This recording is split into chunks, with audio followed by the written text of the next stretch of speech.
अर्धापूर तालुक्यातील तपोवन बुद्धभूमी महाविहार येथे 22 वर्षापासून दरवर्षी अखिल भारतीय बौद्ध धम्म परिषदेचे आयोजन करण्यात येते। यावर्षी दिनांक 8 व 9 फेब्रुवारी रोजी 23व्या अखिल भारतीय बौद्ध धम्म परिषदेचे आयोजन करण्यात आले आहे।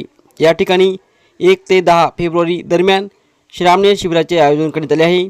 8 फेब्रुवारी रोजी सकाळी त्रिरत्न वंदना, परित्राण पाठ, त्यानंतर महाबोधी वंदना, धम्म ध्वजारोहण भिक्खू संघाच्या उपस्थितीत व मान्यवरांच्या उपस्थितीत होणार आहे। तसेच दुपारी 4 वाजता भीमज्योती बुद्ध विहार लोणी खुर्द येथून धम्म मिरवणूक निघणार आहे। तसेच सायंकाळी 7 वाजता बुद्धमूर्तीची प्रतिष्ठापना होणार आहे। त्यानंतर धम्म परिषदेचे उद्घाटन खासदार अशोकराव चव्हाण यांच्या हस्ते होणार आहे। या कार्यक्रमाच्या अध्यक्षस्थानी पूज्य भदंत पयारत्न थेरो, तर प्रमुख पाहुणे म्हणून सौ अमिताताई चव्हाण, आमदार श्रीजय चव्हाण, नरेंद्र चव्हाण, डी.पी. सावंत, अमरनाथ राजूरकर, किशोर देशमुख यांच्यासह आदींची उपस्थिती राहणार आहे। तसेच सायंकाळी 8 वाजता महाराष्ट्रातील सुप्रसिद्ध गायिका कडूबाई खरात यांच्या भीमगीतांच्या कार्यक्रमाचे आयोजन करण्यात आले आहे। तरी या सर्व कार्यक्रमास उपस्थित राहून कार्यक्रमाची शोभा वाढवावी असे आवाहन कार्यक्रमाच्या आयोजिका अनुसयाबाई निवृत्तराव लोणे, संयोजक पूज्य भदंत सुभूती थेरो, राजेश लोणे यांच्या वतीने करण्यात आले आहे। 23वी अखिल भारतीय बौद्ध धम्म परिषद आज आपल्या तपोवन बुद्धभूमी लहान लोण येथे साजरी करणार आहोत। 2003 पासून चालत आलेल्या या अखिल भारतीय बौद्ध धम्म परिषदेचे आयोजन माझे वडील कानवास दलित मित्र निवृत्तीराव लोणे यांनी सुरू केली। तेव्हापासून सतत चालत आलेल्या या धम्म परिषदेचे आयोजन आम्ही दरवर्षी करत असतो। बाबाच्या नंतर आमच्या बंधू संजय लोणे यांनी सुद्धा तीच अविरतपणे धम्म परिषद चालू ठेवली। आता ही धम्म परिषद मी चालवत आहे। माझ्या कार्यकाळामध्ये 2 धम्म परिषदा झाल्या, आता ही 3री धम्म परिषद आहे। तरी मी त्यांचे काम जे त्यांनी अखिल भारतीय धम्म परिषदेचे काम चालू केले ते बंद न पडू देता अखंडितपणे चालू ठेवले आहे। त्याच्यामुळे आम्ही या कार्यक्रमाची मागे मीटिंग झाली 1 तारखेला। त्या मीटिंगमध्ये आपल्या भागाचे नेते आदरणीय संजयराव देशमुख लहानकर, आमचे भंतेजी सुभूती, भंतेजी पयारत्न, शीलरत्न हे त्या मीटिंगला उपस्थित होते। मीटिंग झाली, यशस्वीरित्या मीटिंग पार पडली आणि आता त्याच्यामध्ये पूर्ण जे कार्यक्रम ठरलेला आहे दिनांक 1 फेब्रुवारी पासून आमच्याकडे श्रामणेर शिबिर होते आयोजित केलेलं आहे। श्रामणेर शिबिरामध्ये जवळपास 40 ते 50 अनुयायी श्रामणेरी दीक्षा घेतात आणि त्या दीक्षा घेऊन त्यांना सतत 10 दिवस धम्माचा आचरण करणे, धम्माचे काम करणे हे सर्व आपले भंतेजी पूर्ण शिकवतात। त्या कार्यक्रमाला बुद्धगया येथील महास्तवीर सत्यानंदजी भंतेजी 10 दिवस आपल्या इथे वेळ देऊन 10 दिवस आपल्या इथे धम्म परिषदेच्या आयोजनामध्ये श्रामणेर संघाला पूर्ण शिकवण देण्यासाठी उपस्थित राहतात। दिनांक 8 फेब्रुवारी 2026 रोजी सकाळी ठीक 9 वाजता लहान नगरीचे सरपंच, उपसरपंच व उपासक उपासिका व भंतेजीच्या हस्ते पंचशील ध्वजारोहण होणार आहे आणि ते पंचशील ध्वजारोहण झाले त्याच्यानंतर धम्मदेसना होऊन सर्वजण भिक्खू संघ हा लोण येथे जाऊन लोण येथे भोजन घेणार आहे आणि नंतर ठीक 4 वाजता भीमज्योती बुद्ध विहार ते निवृत्तीराव लोणे यांच्या स्मारकापासून धम्म रॅली निघणार आहे। त्या धम्म रॅलीचे आयोजन आम्ही केलेले आहे आणि उपगुप्त भंतेजी हे सुद्धा त्या कार्यक्रमाला उपस्थित राहणार आहे आणि त्यांनी आम्हाला एक 6 फूट उंच अशी भव्य दिव्य अशी मूर्ती देणार आहेत।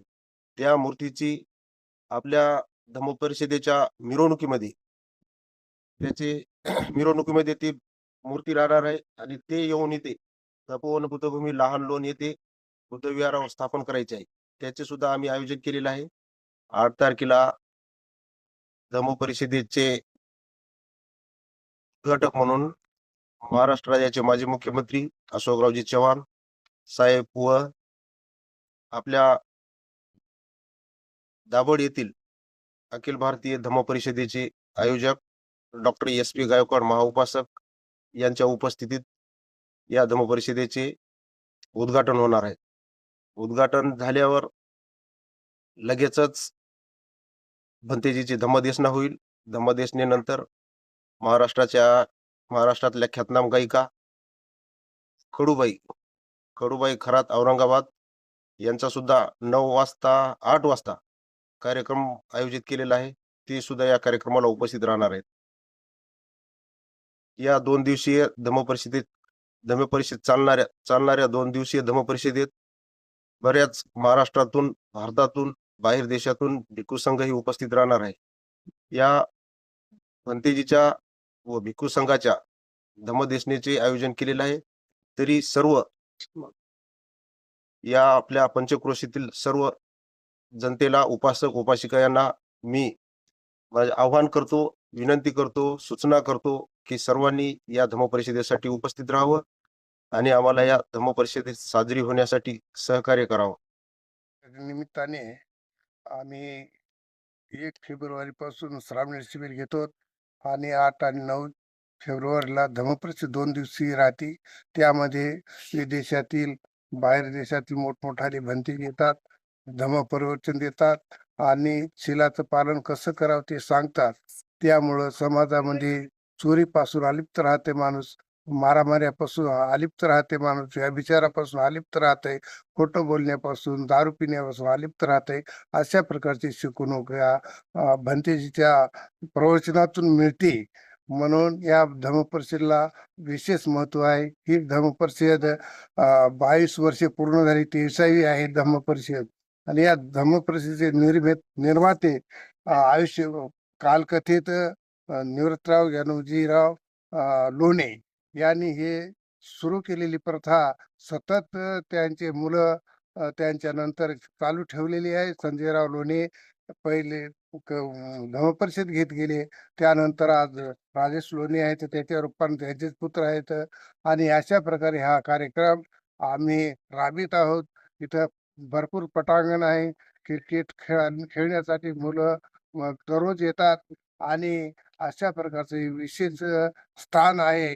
आणि अशा स्थानामध्ये माणूस निरोगी सुद्धा राहू शकतो. हवामान निर्मळ असल्यामुळं म्हणून हे ठिकाण विशेष रमणीय स्थान आहे. आणि अशा रमणीय स्थानाला आपण पूर्णपणे समाजाने आणि सर्व कार्यकर्त्यांनी साथ देऊन हा उपक्रम चालू ठेवलेला आहे. हा यशस्वी करण्यासाठी सर्वात सहकारी पाहिजेत. आणि उपासक उपासिका भरपूर येतात. श्रावण शिबिर असल्यामुळं इथे विशेष महत्व आहे. आणि एवढं शिबिर कोणत्याही धम्मपरिषदेमध्ये दिसून येत नाही. तर या माळावर सुद्धा धम्मप्रेमी लोक येतात आणि श्रावणीर होतात आणि धम्माचा स्वाद घेतात. अशा प्रकारचा आमचा उपक्रम आहे. येथे लग्न सुद्धा लागतात, मोठमोठे समारंभ होतात, कार्यक्रम होतात.